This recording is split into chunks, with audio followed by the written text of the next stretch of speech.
BRS నుంచి బయటకు వచ్చిన వాళ్ళు కొంతమంది చెప్తున్నారు వాళ్ళు బీజేపీతో కలుస్తారని మేము బయటకు వచ్చామని. కలిసే అవకాశం ఉందంటారా? అంటే నాకు మెర్జ్ చేస్తారని కూడా చెప్తున్నారు. ఒక టైంలో మన కవిత కేసు వచ్చినప్పుడు ఆమెను ఈడీ పిలిచారు ఒక సంవత్సరం క్రితం. అరెస్ట్ చేస్తారన్నారు, అరెస్ట్ చేయాలి.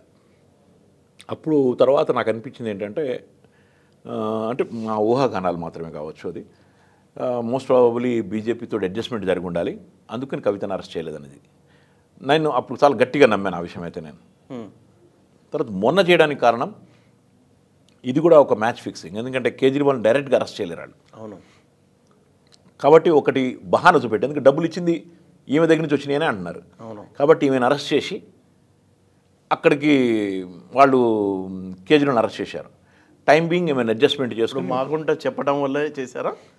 నిన్న చెప్తున్నారు మీ పార్టీని మాగుంట ఏది కేజ్రీవాల్ని మాగుంట అంతకుముందు ఇప్పుడు శరత్చంద్రారెడ్డి కానీ మాగుంట కానీ శరత్చంద్రారెడ్డి దాదాపు 9 సార్లు బయాన్ ఇచ్చిన దాంట్లో 8 సార్లు కేజ్రీవాల్ నేను కలవలేదు, డబ్బులు ఇవ్వలేదని చెప్పాడు. మాగుంట శ్రీనివాసరెడ్డి గారి కొడుకు మాగుంట రాఘవ కూడా ఆయన కూడా అదే చెప్పాడు. ఎప్పుడైతే వీళ్ళకి బెయిల్ మాట్లాడడానికి 5 కోట్లు 10 కోట్లు ఆ లెక్కలు కూడా ఉన్నాయి మన దగ్గర అంతా వచ్చినాయి. ఎప్పుడైతే ఇచ్చారో ఆయనకి బెయిల్ రావడం జరిగింది. బెయిల్ వచ్చి ఆయన ఒక 50 కోట్లు ఇచ్చాడు మళ్ళీ శరత్చంద్రారెడ్డి. తర్వాత ఆయన బెయిల్ దొరికింది. కేజ్రీవాల్ పేరు చెప్పింది ఎవరు? కవిత చెప్పారా, మాగుంటనా? మాగుంట చెప్పాడు, ఓకే. కవిత చెప్పలేదు. ఓకే. మాగుంట రాఘవ అండ్ శరత్చంద్రారెడ్డి ఇద్దరు చెప్పారు. ఈమె డబ్బులు ఇచ్చాను కాదు, అసలు డబ్బులు ఇవ్వలేదని చెప్తుంది కదా. అవును. నేను ఎక్కడ ఎవరికి ఒక రూపాయి ఇవ్వలేదని చెప్తుంది ఈమె. వీళ్ళు మాత్రమే అప్రూవర్గా మారిన వాళ్ళు మాత్రమే మేము డబ్బులు ట్రాన్సాక్షన్ ఇచ్చామని చెప్తున్నారు వీళ్ళు. ఆ డౌట్ మీద పట్టుకున్నారు కానీ ఆమె కూడా ఒప్పుకోలేదు. ఆమె కూడా ఇచ్చినట్టుగా ఎవరు చెప్పలేదు ఇంతవరకు, ఎక్కడా లేదు అప్రూవ్. కేజ్రీవాల్ ఇరుక్కోవడానికి కారణం వీళ్ళిద్దరే, శరత్చంద్రారెడ్డి మాగుంట వీళ్ళిద్దరు. తర్వాత మనకి మొన్న ఎలక్ట్రల్ బాండ్స్లో ఏదైతే ఎలక్షన్ కమిషన్ పెట్టిందో దాంట్లో 50 కోట్లు ఒకళ్ళు ఇచ్చినట్టు ఇప్పుడు ఆయన ఎంపీ సీట్ కోసం చేస్తున్నట్టు కనపడింది. తర్వాత బెయిల్కి వచ్చి స్పెయిన్ కూడా వెళ్ళాడు ఆయన హనీమూన్కి.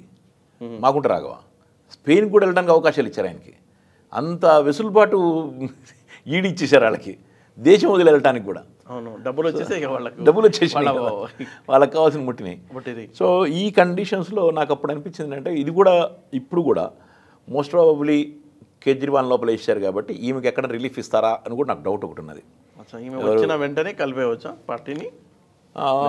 అవకాశాలు ఉన్నాయి. ఎందుకంటే ఇప్పుడు మనకి నాకు మొట్టమొదటి నుంచి కేసీఆర్ గుర్తుందండి. ఈ రాష్ట్రంలో ఏది మన ఇది ఉంది కదా, మొట్టమొదటి ఎన్ఆర్ఏ అది సిఏఏ వచ్చినప్పుడు కానీ, తర్వాత మనకి ట్యాక్స్ దానికి జిఎస్టీ పెట్టినప్పుడు కానీ అసలుకు అప్పుడు అసెంబ్లీ లేదు. అసెంబ్లీ హడావుడిగా పెట్టి ఓకే చేశాడు ఈయనే. అవును, సపోర్ట్గా. అవును. తర్వాత ఏది బీజేపీ పాలిత రాష్ట్రాల కంటే కూడా ముందు కేసీఆర్ చేశాడు. చాలా అటీలు చేశాడు ఆయన. తర్వాత నేను ఫెడరల్ ఫ్రంట్ పెడుతున్నాను అన్నాడు, మళ్ళీ వెళ్ళి మోడీతో కలిశాడు. దాదాపు ఒక 5-6 సంవత్సరాలు ఊగుతూనే వచ్చాడు ఆయన, 6-7 సంవత్సరాలు ఊగుతూనే వచ్చాడు. పార్టీ పేరు పెట్టింది కూడా మోడీ సూచన మేరకే అంట కదా. బీఆర్ఎస్ పెట్టింది అంటే కాంగ్రెస్ ఓట్లు చీల్చాలని మొత్తం కాంటాక్ట్లు ఉన్నాడు ఆయన, లేనని ఏం కాదు. ఎప్పుడైతే బాగా తిట్టడం మొదలుపెట్టాడు అప్పుడు అనుకున్నాను నిజంగా తిడుతున్నాడేమో అనుకున్నాను. తర్వాత చూస్తే మళ్ళీ కలిశాడేమో అనిపించింది. ఇప్పుడు కూడా రేపొద్దున కలిసినా ఆశ్చర్యం లేదు. రేపొద్దున ఇంకా అంటే నేను ఒకటేమనుకున్నానంటే సీట్లు కనుక వీళ్ళకి వచ్చి బీజేపీకి కొన్ని సీట్లు వచ్చి వాళ్ళిద్దరు కనుక చేయగలిగితే గవర్నమెంట్ ఫామ్ చేస్తారన్నది నేను అప్పుడు అనుకున్నాను. నేను ఒకసారి కాంగ్రెస్ కనుక బాగా తక్కువ వస్తే ఒక 40-50 వస్తే మోస్ట్ వాళ్ళు ఇద్దరు కలిసి పెడతారు అని చెప్పి అనుకున్నాను నేను. కలవడం అవకాశం ఉండే, చాలా ఈజీగా ఉంటుండే అది పెట్టేటోళ్ళు కూడా వాళ్ళు. ఎందుకంటే ఈయనకి ఒక సిద్ధాంతం లేదు కేసీఆర్ సిద్ధాంతం ఒకటే, తన రూలింగ్ పెట్టుకోవడమే ఆయన సిద్ధాంతం. అది ఆయన బీజేపీ అయినా కలుస్తాడు, ఎవరైనా కలుస్తాడు. ఆయన వాస్తవం ఆయన చేసింది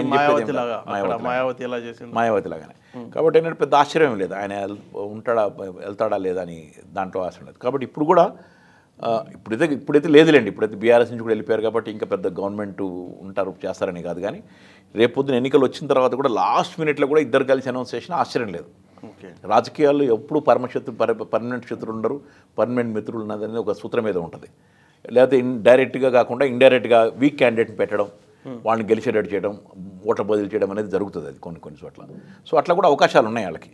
బట్ రాష్ట్రంలో గవర్నమెంట్ అయితే మళ్ళీ మారుస్తారు పెడతారనేది నేను అనుకోవటం. ఎందుకంటే ఇప్పుడు ఆల్రెడీ మన రేవంత్ రెడ్డి చాలా స్ట్రాంగ్ అయిపోతూ స్ట్రాంగ్ అవుతున్నాడు. మొత్తం పావులని రియల్ రాజకీయ నాయకుడి కిందగా పనిచేసేస్తున్నాడు. ఆయన అన్నట్టు 10 ఏళ్ల సంగతి ఏమో కానీ 5 ఏళ్ళు అయితే పక్కా ఉండేటట్టుగానే కనబడుతున్నాడు. ఎందుకంటే రాగానైతే అన్నాడు నేను కక్ష సాధించున్నాడు. కానీ వీళ్ళు అనవసరం రెచ్చగొట్టి మొత్తం అందరిని లాగేసుకునేటట్టుగా వీళ్ళే చేస్తున్నారు. ఇప్పుడు గేట్లు ఓపెన్ చేసేస్తున్నాడు ఆయన డైరెక్ట్గా, వచ్చేయండి ఇచ్చేస్తాను అంటున్నాడు సీటు. కానీ దే ఆర్ గోయింగ్. కాబట్టి ఏంటంటే ఈయనకేమి పెద్ద డౌట్ ఏమి జరగదు. అది జరగకుండా నేను మేనేజ్ చేస్తాడు. ఏమైనా ఫ్యూచర్లో ఒక్కటి అయితే నేను ఇంతకుముందు కూడా ఒకసారి మన ఛానల్ చెప్పాను, నేను బీజేపీకి అంతా ఉంటుందని నేను అనుకోవడంలో ఇక్కడ. ఇప్పుడు ప్రజలు కొంచెం ఎడ్యుకేట్ అయ్యారండి మన దగ్గర. ఇప్పుడు నార్త్లో కూడా కొంచెం ఎడ్యుకేట్ అవుతున్నారు. సౌత్లో ముందు నుంచి ఎడ్యుకేటెడ్. మన దగ్గర దైవభక్తి బాగుంది, కానీ మత పిచ్చి లేదు. సౌత్లో పర్టికులర్గా మత పిచ్చి లేదు, దైవభక్తి ఉంది, బట్ మత పిచ్చి లేదు. ఆ మత పిచ్చి రెచ్చగొట్టడానికి వాళ్ళు ట్రై చేస్తారు మళ్ళీ ఒకసారి. అప్పుడు లాస్ట్ టైం సంజయ్ ఉన్నప్పుడే చాలా చాలా దారుణంగా రెచ్చగొట్టి హైదరాబాద్లో కార్పొరేషన్ సీట్లు కొన్ని కొట్టాడు, కాస్త రెచ్చగొట్టి. బట్ ఈసారి అంత రెచ్చగొట్టినా రెచ్చిపోయేటట్లేరు. ఇప్పుడు ఎట్లాగూ కిషన్ రెడ్డి అంత రెచ్చగొట్టే కాదు, ఆయన మాట్లాడతాడు కానీ ఈయనలాగా రెచ్చగొట్టాడు. ఆయనైతే కనుక మస్జిదులు కూలగొడదాము, శవాలు వస్తే మీయే, శివలింగం వస్తే మాది అన్నంత రేంజ్లో మాట్లాడుతుంటాడు ఆయన. బట్ కిషన్ రెడ్డి అట్లా మాట్లాడు, అంత మరీ ఫ్యానటిజం లేదు ఆయన దగ్గర.